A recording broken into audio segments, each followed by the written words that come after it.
They bought up ethanol-producing sugarcane fields in Brazil. When the commodity fell, they bought up offshore U.S. development leases and massive tankers. Royal Saudi's holdings were more than $1 trillion. Their hands were in everything.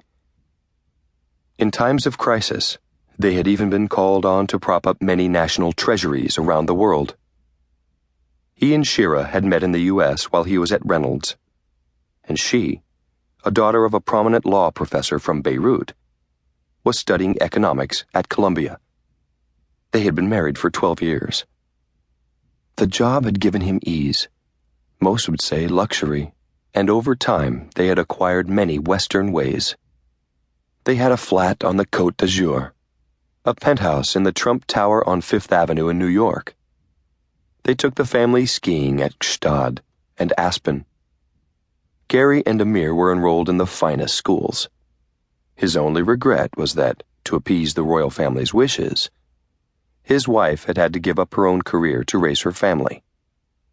Sometimes he wished that despite his rise to the top of the financial world and the important responsibilities that had been bestowed on him, if she could handle the investments and he could manage the kids, both their home and the Saudi royal portfolio would be in better hands. Sunday was their traditional family meal. Afterward, they might head a few blocks away to Hyde Park and kick the football around a bit. On the way back, they might stroll along Shepherd Market, window shopping the fine antiques and new fashions. These days, with teleconferencing and the financial network set up here, he jetted home barely twice a year, mostly to see his folks. He had been away from Riyadh for so many years, distanced himself from their customs, that Marty pretty much thought of the royals as clients now, rather than brethren. And he knew because of the results he produced. His overseers looked the other way. "Okay, who wants first?" Marty picked up a plate and looked around.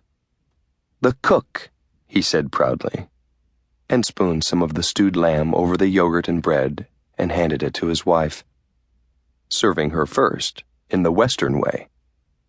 If his parents ever saw him, they'd be horrified. The trill of his cell phone sounded from somewhere in the house. His office. Shira shook her head and groaned. "Now on Sundays too?" "I'll make it short. Promise." Marty got up. "You just make sure you save me some of that lamb." He winked a warning at Amir, whose appetite seemed to never end. With the vast amount of activity Royal Saudi controlled, there was no such thing as boundaries when it came to nights or weekends. Their interests ran every day, 24/7, across the globe. Though the aroma of lamb and fresh-baked bread made ignoring the call momentarily tempting. Marty followed the ring to his office and shut the door, stepping over the cables of the Wii video game attached to the TV. Gary's Christmas gift. Another Western concession. The BlackBerry was vibrating on the coffee table, and Marty sank himself onto the couch, tightrope walking over the brightly colored Lego transformer that had been left on the floor. This one was Amir's. "Never ends," he sighed. He expected it to be Len Whiteman, his second at the firm. But Marty's mood shifted when he checked the digital readout and saw a private caller. His stomach clenched. Cautiously, he drew the phone to his ear. "Hello? I hope this call finds you well, Monsieur al-Bashir." The use of Marty's Saudi name jolted him. He knew immediately who it was. The first call had come 6 months ago, preparing him. He had just been hoping against hope, as time marched on, as their lives grew and prospered and became more acclimated, that the real call would never come.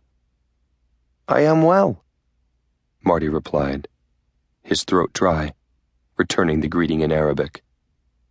"Our sons and daughters around the world require your service, Monsieur al-Bashir. Are you prepared to do what is asked of you?" Marty thought to himself that it had been so long. His views, passions,